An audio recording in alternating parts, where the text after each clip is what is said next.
It's you, right, or me? It's me. You, yeah. Oh, it's me. Wait a minute. How do you do? Yeah. We're about to unfold the story of The son of Frankenstein. This one is probably just as bad as his father. Good morning, son. Well, hello. My son, you have inherited the fortune of the Frankensteins. I trust you will not inherit their fate. By heaven, I think you're a worse fiend than your father. What are you going to do about it? There's a monster afoot and you know it. Well, we warned you. You've been warned. Welcome back to Frankenstein Minute, the podcast that dissects the Universal Frankenstein film series minute by minute. Hey. I'm Bill Evenson. And I'm Thom Lang. Hey, Tom. Hey, how are Bill, you? I'm good. And you join us for minute 17. No kidding. Minute 17. Of what film? Well, it's 1939's Son of Frankenstein, directed by Roland V. Lee, starring Lionel Atwill and Bela Lugosi. It certainly doesn't star Boris Karloff, as far as I can tell. No, not that we're able to see here. No. And so Krog is warming his left hand by the fire. Yep. And Wolf very imperiously announced that he's been looking at some papers of his father, and Krog could not be more dismissive. Okay, so this is what I just wrote after watching it. Yeah, I noticed it before, but I just forgot to write it down. He doesn't even It's say amazing. it's a grunt even. It's not even a, it's a, Yeah, right. totally dismissive. Like, It doesn't even make the subtitles. no. They don't even subtitle it. Yeah, like But- this disinterested grunt. Yeah, is what it disinterested should grunt. say. Which is now the name of this episode. Disinterested grunt, absolutely. Especially given the focus that's going to be in the film later when they're talking to Igor in well, there you go. There's a scene where they share together. Pinky and right, Lugosi will when be they're in the council chambers. council Yes. chambers. It's just not a particularly. They don't spar. They don't- in they any don't- way. They don't even talk to each other. They don't talk to maybe. each other, Maybe a yeah. little bit. Maybe one or two sentences. But in the focus of that scene seems to be, boy, anything we can find out about whether this guy is in any way interested in his father's experiments. Yeah. But in this scene, He said first Krog's thing out of his mouth is, "Hey, I'm looking at replicating my father's work." hey, nice to meet you. Guess what I'm doing? Whatever. It's almost funny how dismissive he is. Of Totally. it. Considering how much of a factor it is in pretty much the rest of the entire film, that he's, and maybe he's playing his cards close to the vest here. Yeah. Krog. Maybe it's on purpose. The other thing it makes me think of is the script, because some of the stuff we haven't talked about in the script is the scene where Benson and Wolf are talking while Wolf's looking at a picture or the painting of his father or whatever, and then Igor pops his head up in the window. Yeah. There's a similar scene in the script where the monster is listening in on the conversation where Wolf says, it'd be really great, but is if I could read my father's notes and formulas. And he even mentions it again to Elsa. Well, I can't. Even if I wanted to create a monster, I can't couldn't. because I don't have his. It's pretty funny how he does it, because he was buried with his notes and formulas. So the monster leaves the window, goes to the grave, digs it up. Henry. I don't think he has to dig them up. I think it's a vault like we're used to, and he opens it.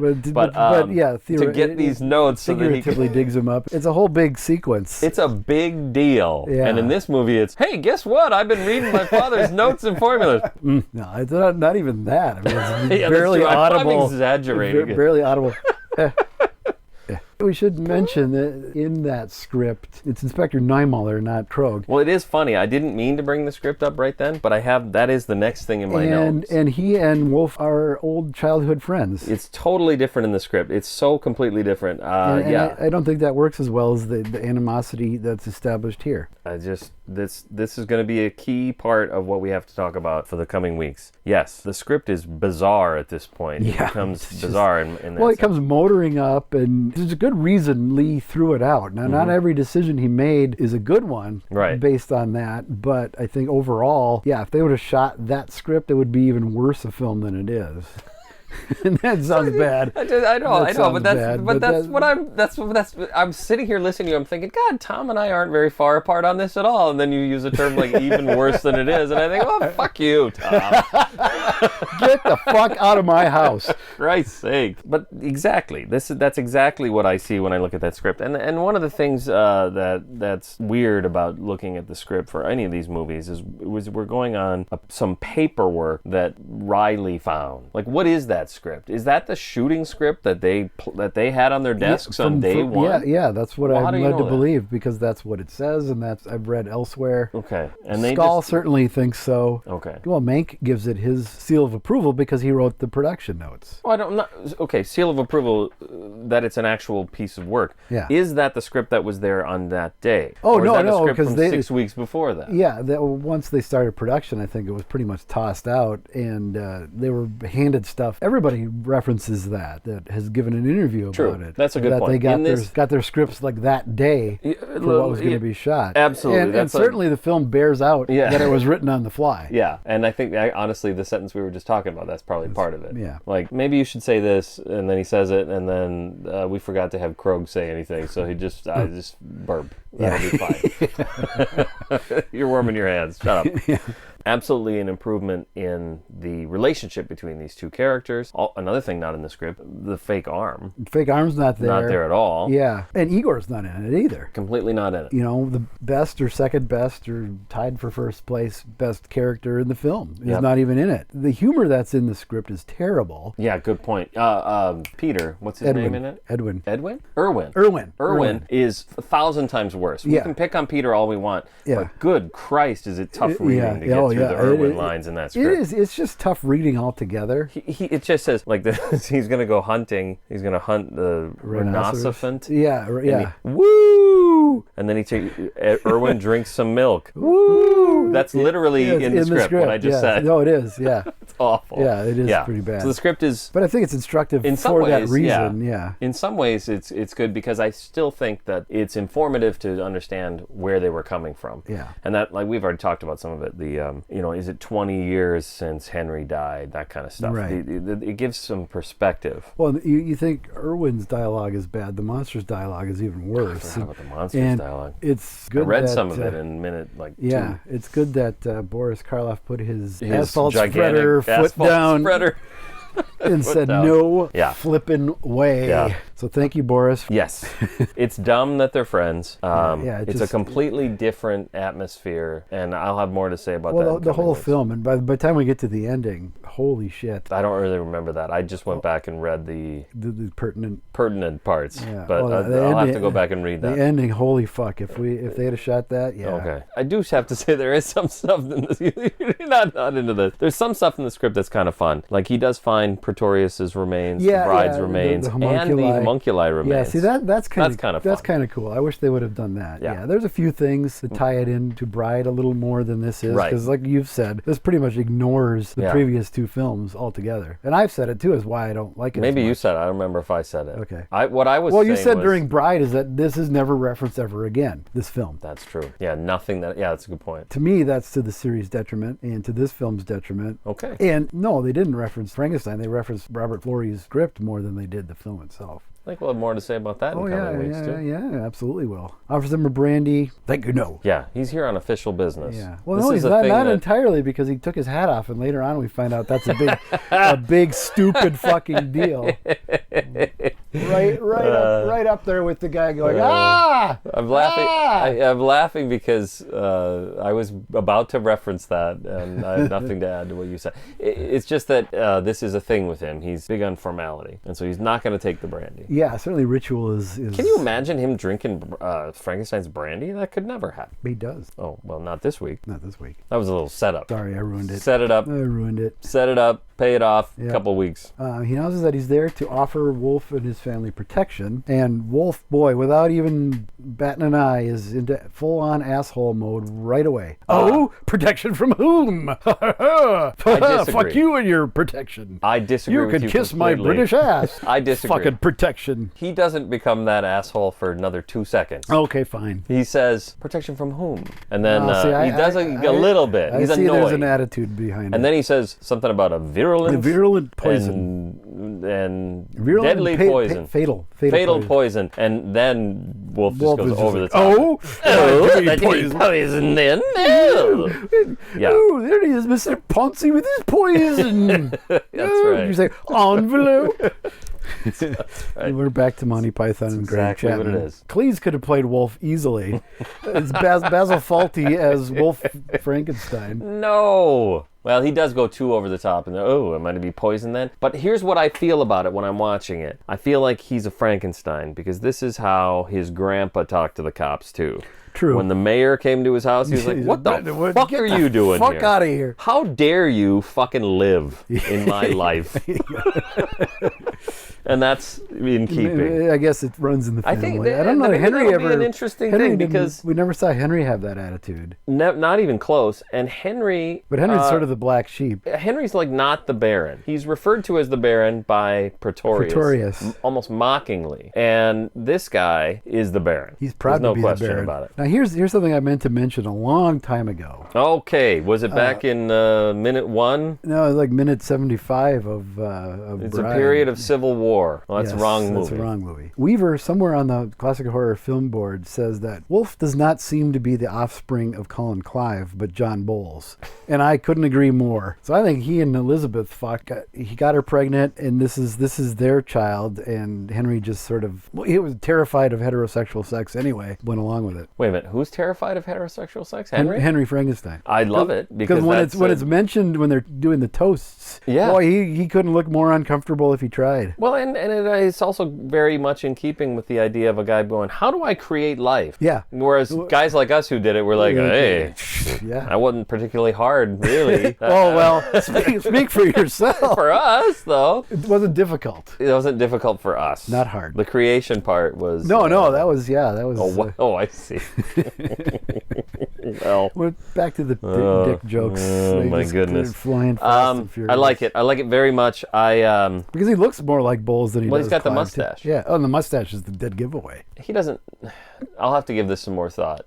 I like it because if we can keep Bowles in the that's what's podcast keep Bowles alive for another... Keep Bowles alive for another 74 weeks. Yeah. Or 70 weeks, whatever it is. Yeah, I think he looks certainly more like he could be Bowles' offspring than Clive's. I think Peter Lorre would look more like Clive's offspring than Rathbone. Okay, I guess so. They certainly carry themselves the same way. I also like the fact that the movie gives us that. It's just one of the things that are almost tossed off in the first film, but clearly Bowles wants to fuck, or Bowles, what's his name? Victor wants to fuck Elizabeth. There's definitely. Nobody's missing that. Well, subtext. And then when Henry, last time we see Victor, Henry's like, I leave it in your hands. He's in that room, clothes are off before Henry's out the front door. That's fantastic.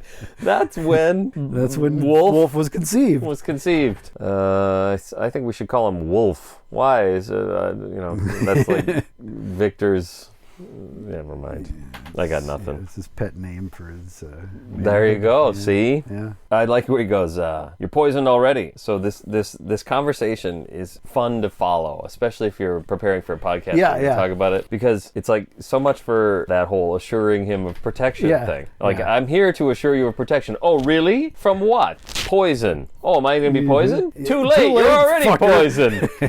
Well, what the fuck? And to be honest, that's not the last time that'll happen in this minute. So I like that. No, it's throughout most of their confrontations, Krogh generally has the upper hand, pardon the pun. That's true. He generally is the one that is steering the conversation, despite Wolfe's every attempt to make it go his way. He never does. It's another great thing about him being a Frankenstein. Sorry to spoil he's not a Frankenstein if he's a Moritz-Frankenstein. Unless we accept that Elizabeth is Henry's cousin. We can go there. Well, we could go there if we're going to go back to the 1818 novel, sure. Actually, we don't need to do anything. He loves the legacy of the Frankensteins, and that's all he's going to be about. Walking around with a heart on through the whole film for it, yeah. Yeah. Totally lost my train of thought because fucking the whole Bowles thing just throws me off. What it is it's hubris. And yes, the way the hubris absolutely. The way, obviously, Henry's hubris is like, it's like the hubris story. It's like naming your boat the Titanic. That's the hubris story of all time. Absolutely. So this guy, his hubris expresses itself slightly differently because he's not his father. It's in his arrogance and his pride and the way he talks to Krogh. This conversation is going to go on for another 70 minutes. He's going to have a lot of screen time with Pinky. And everybody knows his name was Pinky, right? We covered that. Lionel Pinky. When like minute 2 or 3 when we introduced him, yeah. That's right, Lionel Stinky Belmore and Lionel Pinky Atwell. I'm confident that's true. Yeah. That's what we're going to see, and it starts here. Yeah. This hubris, this arrogance. Yeah, he just right away doesn't like Krog and has this superior attitude that is going to be part of his comeuppance, I think. Yep, and Krog isn't perfect. Oh, God, we'll no. watch him sort of stumble through this to the end. He waffles but in a the few end, times, but in the end, he's the one that... He comes off a lot better than Henry, whatever. Well, he does come off better than Henry, but better than Wolf. It's kind of irrelevant. Yeah. He comes off better than Dracula, too. Yeah, that really doesn't matter. That's not the point of this. Throughout the whole Universal series, Dracula's kind of a putz. Because he sets himself up every fucking time for his own demise. The movie Dracula is really the stupidest person in that movie. Yeah, absolutely. And nobody's particularly bright. I shouldn't say that. Van Helsing's actually really on good. The ball throughout. I'm sorry. He's brilliant. He's great. Everybody else is a fucking Everyone moron. else is a fucking disaster. It's and getting the main to be, one is Dracula. He's getting to be close to the time when I'm most vulnerable. I'll just go where they know I'm going to be. Right. Hey, I think you're a vampire, and here's what I think about that. I think that you need to sleep in a coffin during the day. Yeah. All right, fuck you. I'm going to go to sleep. In my coffin. Because Movie's over. Yeah. The end. Basically. The Lordship of Frankenstein, that's Frankenstein, was a historical territory in northern Odenwald. Oh, sure, Odenwald, yeah. It originated around 1230. That's a year, not the time. They don't know what time.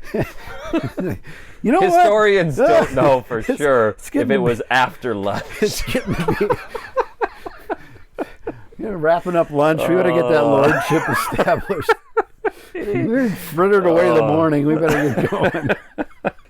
From the possessions of the Bruberg, whose center was Frankenstein Castle, Conrad II of Bruberg and his wife Elizabeth of Weiderstadt called themselves Frankenstein. So is that 700? That is 700 years almost. Well, what it is just over 700 years. So I think that's interesting because it actually helps to place this. If we didn't already if we didn't already know, it's the 30s. So there you go. 700 years. He's not wrong. Yep. Wikipedia was right on this one. I don't know.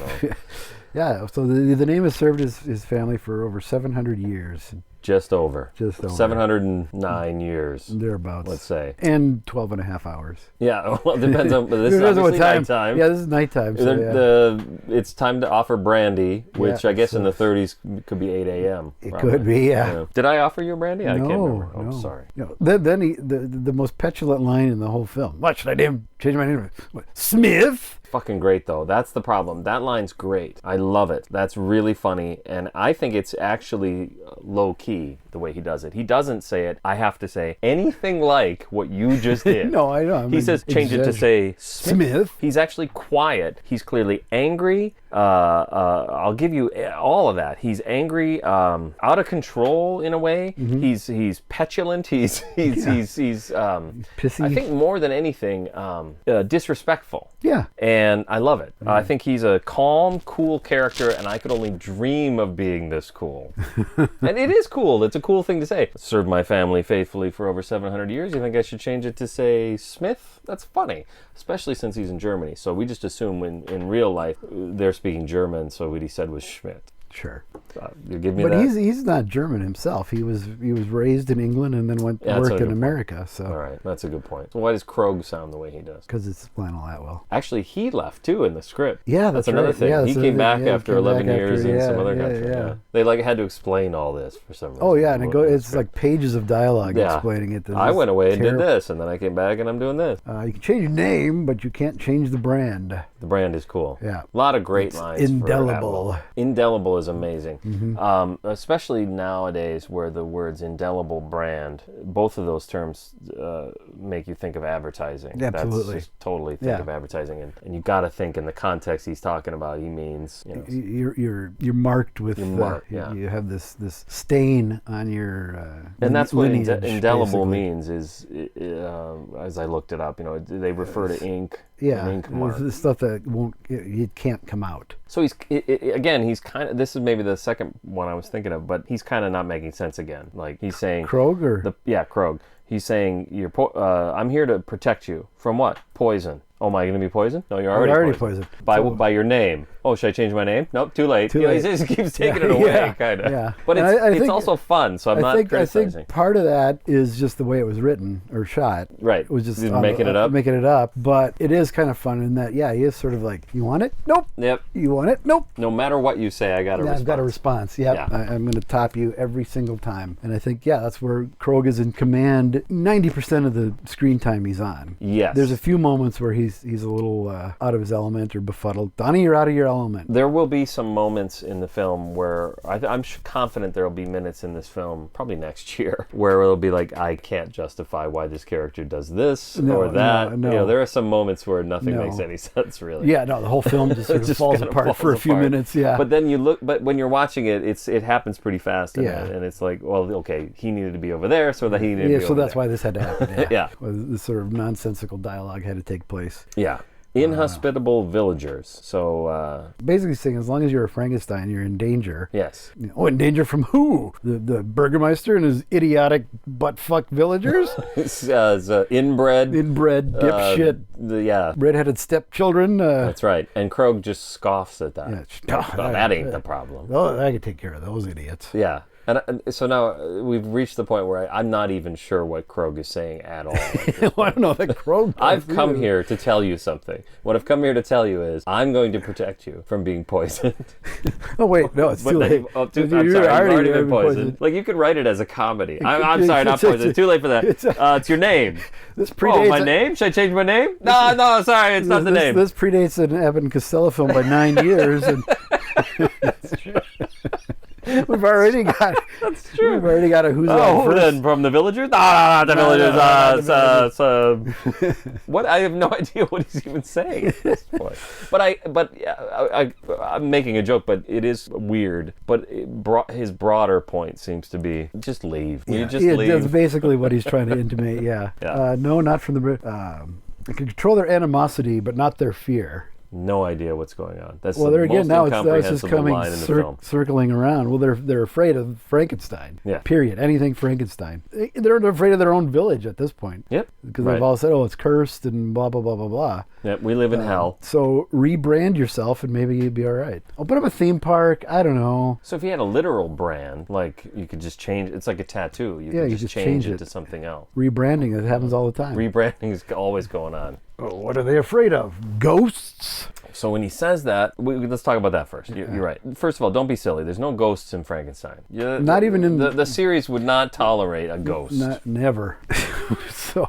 But now we're inside the fireplace. Yeah, what he says. Yeah, there are ghosts, and there's an edit. We've been holding on the two shot of them standing in front of the fireplace through most of this. Yeah, it's really great. That's that's a big strength of this minute. Is it's all played out as a two shot. So we get their performances. It's not edited. Right. But the cut when it comes is a really crucial cut. It emphasizes that ghosts cut to a dramatic angle. We're inside the fireplace. It's low down inside the fireplace. The flames take up a third of the screen. Yeah, they were the lower third of the screen, kind of off to the right side. And Atwill dominates the shot now because he's leaning into the fire. Right. Wolf is behind him. So your eye goes to Atwill immediately because he is taking up a third of the image. Interesting. I hadn't thought about that, but yeah, it is because he dominates the shot. Right. Even when he stands up to face Wolf, he still commands your attention. Right. Well, my instinct is to say, based on the actor, the performance, the role, and the dialogue, he's dominating anyway. Well, right, but the way Lee photographs this and edits it, it just emphasizes that. Is this the minute? Yeah. I'm surprised I didn't mention it. He says you're speaking in riddles. Oh, and right, that's what has happened through this whole thing. All this little jokey stuff I've been saying about him making the conversation not make any sense. He's pushing him this way and he pulls back. Oh, put it this way. It's all in the service of showing that, I mean, or it could just be bad writing. But in my opinion, maybe it's a in the little service both, of making Krogh the dominant person in this conversation. I think some of it is bad writing, but I think some of it is just Krogh manipulating Wolf and making him on the offensive. Yeah, you can't imagine Krogh losing it. Like Wolf we've does. already seen Wolf do a little bit here, and he'll do it again. Well, hell, he's going to make a spectacular ass of himself in coming weeks. He's the only one that didn't see that coming. We'll get there. Fuck it. We're done here. Follow us on Twitter. Even the maid, the whole superstition, she saw it coming too, but not Wolf. The Tyroleans knew. Yeah, A policeman. She knew. Okay. Follow us on... The two boys in the first minute, they saw it coming a mile away. Of old Igor? No, I'm more afraid of Krogh. You know what happened to his arm, don't you? Follow us on DVD. I don't know. What can you follow us on? Patreon. Well, I think that's the most important one to follow us on, because if you subscribe at the friend level, which is $2 a month, really, you get this gibberish a day early. That's interesting. Yeah. So it's like Frankenstein Thursday. It is, not Frankenstein Friday. Okay, I see what you mean. Yep. Plus you get access to a bunch of stuff that wasn't fit to put out for regular consumption. That's right. Yep. Bonus episodes. There's It's kind of embarrassing. handful of commentaries. There's we did what, Dracula's Daughter, Werewolf of London. I think that's it so far. That's it so far. And then there's some lightning rounds in there. Some bonus lightning rounds. Yep. And then we've got our top 10 Boris Karloff Top 10 films. Boris Karloff, who was 3 episodes long. We still got to do the bottom 10. Oh, we could do that easily. Yeah, that would be kind of fun. That would be kind of fun. I shouldn't have said that. Now we got to do that. Now we got to do that. God damn it. More work for me. Okay. But follow us, Patreon. What is it? Patreon.com/Frankenstein Minute. Do it. Basically, anywhere you go, we're either Frankenstein Minute or Franken Minute. I think on Twitter we're Franken Minute because we don't have enough space. Okay. Fascinating. Yep. Good stuff. Yes. Okay. So, but yes.